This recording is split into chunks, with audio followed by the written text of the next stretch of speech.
तो कहानी की शुरुआत होती है पहाड़ों के बीचों बीच बनी एक फार्म हाउस से, जहाँ एक फैमिली रहती है। ये फैमिली ग्रैडी की है और ये सारे फॉर्म्स भी। उसकी फैमिली में उसकी वाइफ, बच्चे और उसका भाई था। ग्रैडी अपने दोस्तों के साथ पहाड़ों में गया था शिकार के लिए, लेकिन अब 10 दिन हो चुके थे, उसका कोई अता पता नहीं था। पहाड़ों से कोई भी वापस लौट कर नहीं आया था। पुलिस को भी ग्रैडी की फैमिली इन्फॉर्म कर चुकी थी। पुलिस ने सर्च ऑपरेशन भी किया, पर मौसम खराब होने की वजह से उन्हें वो दरमियान में रोकना पड़ा और पुलिस भी ग्रैडी को ढूंढ नहीं पाई। वैसे भी जिन पहाड़ों में वो गया था, उन पहाड़ों के बारे में मशहूर था कि जो भी उनमें जाता है वापस नहीं आता। अब ग्रैडी के पीछे उसकी फैमिली को उसका भाई राउडी संभाल रहा था। उनके फॉर्म्स के पास ही एक और आदमी भी रहता था अपनी वैन में, जिसका नाम था एडी। खैर, यहाँ पर हम राउडी और ग्रैडी की वाइफ एलन को साथ दिखते हैं। मतलब उनका अफेयर चल रहा था, जिसकी भिनक अब उनके बड़े बेटे को पड़ चुकी थी। इसीलिए वो अपने अंकल राउडी से रूड रहने लगा था। ड्रेक को लगता था कि राउडी नहीं चाहता कि उसके डैड वापिस आए,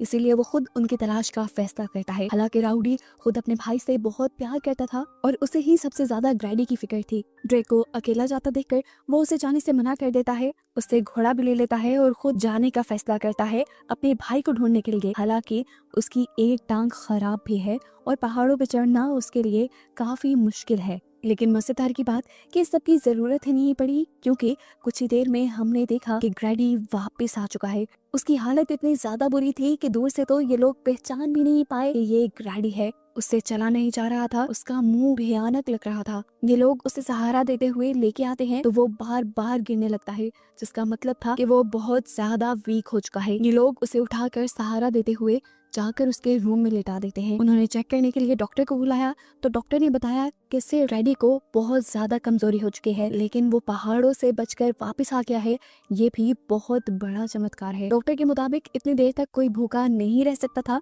ग्रैडी ने 10 दिन के दौरान कुछ तो खाया था, जिसकी वजह से वो जिंदा बचकर यहाँ आया था। खैर, अब उसकी बॉडी बहुत ज्यादा कमजोर हो चुकी थी। उसे हर थोड़ी देर बाद पानी और खाना देते रहना था ताकि वो जल्दी रिकवर कर सके। खाने की बात करते ही ग्रैडी अजीब शक्ल से अपने बेटे को देखता है, यहाँ तक कि उसके इस अंदाज से उसका बेटा भी डर जाता है। थोड़ी देर बाद हम देखते हैं कि राउडी और ड्रेक के दरमियान में लड़ाई शुरू हो चुकी है, क्योंकि ड्रेक को लगता है अब उसके डैड वापस आ चुके हैं तो इन्हें राउडी की जरूरत नहीं। वो गुस्से में राउडी को पंच भी कर देता है और उससे वार्न कहता है कि तुम मेरी मॉम से दूर रहना, जिस पर राउडी ने उसे कहा, तुम्हें अभी हकीकत नहीं पता, तो प्लीज तुम काम डाउन हो जाओ और जाकर अपनी मॉम की हेल्प करो। ड्रेक अंदर गया तो उसकी मॉम ग्रैडी के लिए खाना बना चुकी थी। ड्रेक खाना लेकर ऊपर चला जाता है और पीछे से एलन राउडी से कहती है, मुझे ग्रैडी ग्रैडी लग ही नहीं रहा। उसकी आंखों में देखो तो ऐसा लगता है जैसे कोई और आ गया है। अभी ये बात ही कर रहे थे कि इन्हें एक भयानक शोर सुनाई दिया, ऐसे जैसे बहुत सारी चीजें टूट गई हों।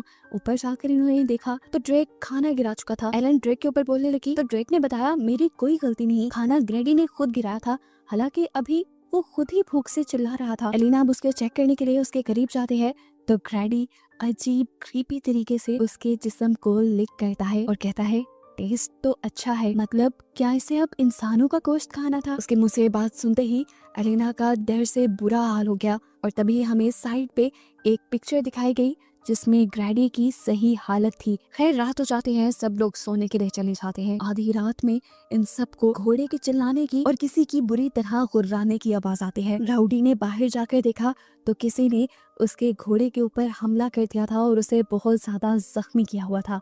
ये कह ले कि उस घोड़े को चीर डाला था। उसने आसपास देखा, वहाँ कोई जानवर, कोई इंसान नहीं था, लेकिन पीछे जूम करके हमें दिखाया गया कि ग्रैडी उस घोड़े को अजीब नजरों से देख रहा है और क्रीपी स्माइल भी दे रहा है। ये सारा शोर सुनकर इनका नेबर एडी भी यहाँ आ चुका था। राउडी को लगा कि ये सारा किसी जंगली जानवर का काम है, लेकिन एडी असल मामला समझ चुका है। उसे लग रहा है कि ये सब किया है ग्रैडी ने।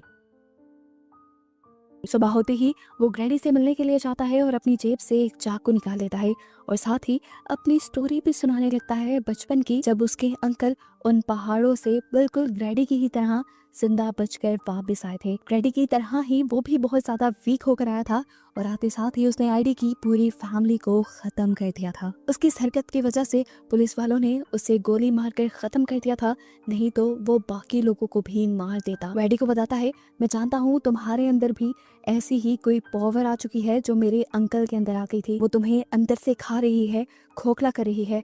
अगर तुम उसे अंदर से निकाल दो तो तुम ठीक हो जाओगे। उसकी ये बातें सुनकर ग्रैडी किसी भूत की तरह एकदम से सीधा हुआ और चीखते हुए बोला, वो ये सारे काम पहले ही कर चुकी है, वो मेरी बॉडी पे कब्जा कर चुकी है, उसने मेरी बॉडी खोखली बना दी है। एडी अब उसे मारने की सोचता है और ग्रैडी उसकी सोच पढ़ लेता है और उससे कहता है जो सोच रहे हो वो करना भी मत, क्योंकि तुम एक बूढ़े इंसान हो, तुम्हारे पीछे कोई स्ट्रेंथ नहीं और मैं एक अच्छा फार्मर हूँ। अगर तुमने मुझे मार दिया तो तुम पूरी जिंदगी जेल की चक्की पीसते रहोगे। ये कहते ही वो लेट गया और एडी वहां से चला गया। एडी डर चुका था, वो अब खतरे के बारे में सबको बताना चाहता था, इसलिए वो राउडी के पास गया और उसने सारी बातें राउडी को बताना शुरू की कि असल में जो ग्रैडी उन्हें नजर आ रहा था वो अब ग्रैडी था ही नहीं। यहाँ पर ग्रैडी की बॉडी तो थी लेकिन उसके अंदर ग्रैडी की सोल नहीं थी। ग्रैडी के अंदर घुस चुकी थी वेंडिगो की सोल। ये एक शैतानी सोल थी जो पहाड़ों में रहती थी और लोगों पर कब्जा कर लेती थी। ये कैनिबल थी, आदमखोर थी, इंसानों को खाया करती थी। इससे पहले कि ग्रैडी भी उनकी फैमिली के ऊपर हमला कर दे, एडी राउडी को मशवरा देता है कि वो किसी तरह उसे मार दे। क्या हम देखते हैं कि एलिना ग्रैडी के रूम में गई, उसने देखा कि खाना अभी भी वैसे ही पड़ा था। वो खाना उठाकर वापस लौट ही रही थी कि ग्रैडी ने उसे अपनी आवाज में बुलाया। एक पल के लिए फील हुआ कि शायद वो शैतानी सोल सो गई है और अभी असली ग्रैडी होश में है जो एलिना से बात कर रहा है। वो एलिना को बताता है कि हम पहाड़ों में शिकार करने गए लेकिन वहां जाकर हम गुम हो गए, हमें रास्ता भूल गया। हमने एक घर के अंदर शेल्टर लिया, 4 लोग मदद बुलाने के लिए गए लेकिन फिर वो वापस लौट कर ही नहीं आए। ग्रैडी और उसका साथी वो लोग भूख से मर रहे थे। तभी ग्रैडी के कान में एक अजीब सी आवाज सुनाई दी जिसने ग्रैडी से कहा कि तुम मुझे अंदर आने दो, मैं तुम्हें बचा लूंगा। असल में ये आवाज उसी शैतानी सोल की थी और अपने आप को बचाने के लिए ग्रैडी ने उसे हाँ कर दी, जिसके बाद वो सोल ग्रैडी के अंदर आ गई। उस सोल के अंदर आते ही ग्रैडी ने अजीब काम करना शुरू कर दिए। इसने एलिना को बताया कि उस सोल ने मेरे ही दोस्त को मरवा दिया और फिर मैंने उसे मार कर खा लिया। ग्रैडी एलिना को वार्न भी कहता है कि मेरे अंदर जो सोल है, जो शैतानी आत्मा है, वो अभी और शिकार करना चाहती है। उसने अभी ये सब बताया ही कि एलिना डर गई और यहाँ से बाहर जाने लगी, लेकिन 1 सेकंड गुजरने से पहले ही ग्रैडी उसके सामने आकर खड़ा हो गया। ग्रैडी ने अब उसे गले से पकड़ लिया और उसके मुंह से अब थूक निकल रहा था, जैसे वो एलिना को खाने के लिए तैयार हो। इससे पहले कि वो एलिना के ऊपर वार करके उसे खा लेता, पीछे से राउडी उसके ऊपर गन पॉइंट कर देता है। ये देखकर उसे गुस्सा आता है और पलक झपकने जितने वक्त में वो कमरे के अंदर जाकर दरवाजा बंद करके वहाँ की सारी चीजें तहस नहस करने लग जाता है। लगातार वो डरावनी आवाज में चीखे मार रहा था, जिससे ड्रेक और उसका भाई भी बहुत ज्यादा डर रहे थे। अपनी जान बचाने के लिए एलिना बच्चों और राउडी को लेकर इस घर से निकलने ही वाली थी कि यहाँ पर एडी आ गया। एडी असल में ये ठान कर आया था कि वो ग्रैडी को मार ही देगा। वो इन सब की जान बचाने के लिए इन सब को अपनी वैन में जाने को कहता है। यहाँ ड्रेक इनके साथ जाने से मना कर देता है क्योंकि उसे लग रहा था कि उसे अपने डैड की जान बचानी चाहिए, जिस पर एलिना उसे थप्पड़ मारती है और उसे समझाती है, ड्रेक क्या वो तुम्हारे डैड लग रहे हैं? इसकी हालत तो देखो, उसके अंदर एक शैतानी सोल है जिसे मारना जरूरी है वरना वो हमें मार देगा, और ये सारी बातें मुझे ग्रैडी ने खुद बताई हैं। ये कहने के बाद ये लोग इस घर से चले जाते हैं। एडी ऊपर जाता है ग्रैडी को मारने के लिए, लेकिन उससे पहले ही पीछे से ग्रैडी आकर उसकी ही गर्दन पे वार करके उसे ही मार डालता है। यहाँ पर हमें अब राउडी को दिखाया गया जो गन लेकर बाहर निकला था क्योंकि वो भी ग्रैडी को खत्म करना चाहता था। उसके पीछे एलिना आ गई जिसने उसे गले लगा लिया। इसके बाद वो बिना कुछ देखे घर के अंदर चला गया। घर के अंदर जाते ही उसे सबसे पहले एडी की लाश नजर आई, जिसके बाद वो गुस्से में ग्रैडी को मारने के लिए उसके कमरे में चला गया। लेकिन ग्रैडी इस टाइम बेबस अपने बिस्तर पर लेटा था। इससे पहले कि राउडी उसे मार देता, ग्रैडी ऐसे एक्ट करने लगा जैसे वो बेचारा है, लाचार है। राउडी को अपने भाई के ऊपर तरस आ गया और जैसे ही वो इमोशनली वीक हुआ, ग्रैडी ने उसी के ऊपर हमला कर दिया। शोर सुनकर एलिना को भी खतरे का अंदाजा हो जाता है। वो अपने बच्चों को वैन से निकालकर कहीं और छुपा देती है और वहीं पर ग्रैडी आ जाता है। वो अपने साथ अपने भाई राउडी की लाश को भी उठा कर लाया था। वो अब जबरदस्ती एलिना को अपने साथ घर के किचन में लेकर आया और उसने राउडी की लाश को टेबल पे रख दिया। एलिना को वो अब समझाने लगा कि उसे क्या करना है। वह एलिना को बहुत ही खतरनाक काम करने को कह रहा था। वह एलिना को राउडी का गोश्त पकाने को कह रहा था। वो उसे बताता है कि पहले एलिना राउडी के टुकड़े करे और उसके बाद एक पॉट में पानी उबलना रखे, राउडी का सूप बनाए और उसे दे। ये सब करने को एलिना तैयार ही नहीं थी। वो कैसे कर सकती थी ये सब? एलिना ने जब मना किया तो ग्रैडी ने उसे जोरदार थप्पड़ मारा जिससे वो नीचे गिर गई और उसने साइड पे देखा कि ड्रेक उसे बचाने के लिए आ गया था। लेकिन अगर उसकी भनक ग्रैडी को पड़ जाती तो ग्रैडी पहले उसे ही मार देता। ग्रैडी का ध्यान भटकाने के लिए अब वो ग्रैडी के कहे हुए काम करने लग जाती है। उसने अब राउडी की बॉडी के टुकड़े करना शुरू किए और टुकड़े करके उसने सारा गोश्त एक बाउल में डाल दिया। उसके बाद उसने सूप को उबलने रख दिया। इतने में पीछे से ड्रेक ने गन ढूंढकर उसे लोड करना शुरू कर दिया था। सूप पकाकर एलिना एक बोल ग्रैडी के सामने रख देती है तो ग्रैडी उससे एक और बोल तैयार करने को कहता है क्योंकि वो चाहता था कि एलिना ये गोश्त उसके साथ मिलकर खाए। एलिना ने उसे साफ कह दिया कि मुझे भूख नहीं है, लेकिन तभी पीछे से ड्रेक के हाथ से गोली छूटकर गिर गई। अब तो पक्का ग्रैडी का ध्यान उस तरफ जाता, इसीलिए एलिना अब ग्रैडी की ये बात मानने को भी तैयार हो गई कि वो राउडी का गोश्त खाएगी। एक बाउल लेकर वो भी बैठ गई और मजबूरी में उसे राउडी का गोश्त खाना पड़ा।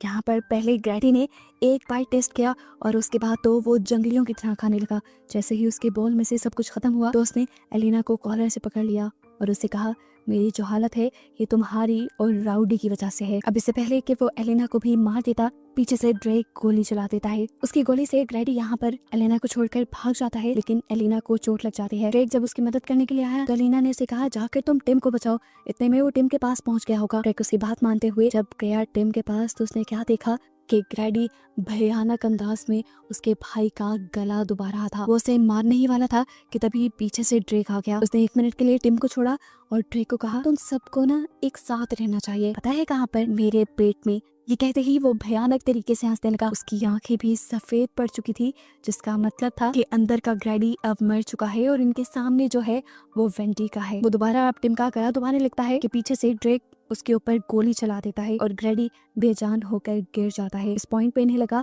कि ये लोग बच गए हैं, लेकिन ये बस उनकी सोच ही थी, क्योंकि एकदम से ग्रैडी ने उठकर पीछे से ड्रेक को पकड़ लिया और ड्रेक को अभी वो मारने ही वाला था कि ठीक टाइम पर यहाँ पर पहुंच गई एलिना। उसने ड्रेक को छुड़ाते हुए ग्रैडी के मुंह में गन डालकर उसके दिमाग पे शूट कर दिया, जिसके बाद आखिर उसकी मौत हो गई। ग्रैडी तो मर चुका था, उसका जिस्म तो बेजान हो गया था, लेकिन भयानक आवाजें जो पहले इनको ग्रैडी के अंदर से आ रही थी वो इन्हें अभी भी सुनाई दे रही थी, जिसका मतलब वेंडी को अभी खत्म नहीं हुआ था। आगे वो इनके सामने कौन सा खतरा लेकर आएगा, इसी सस्पेंस के साथ ये कहानी यहाँ हो जाती है खत्म।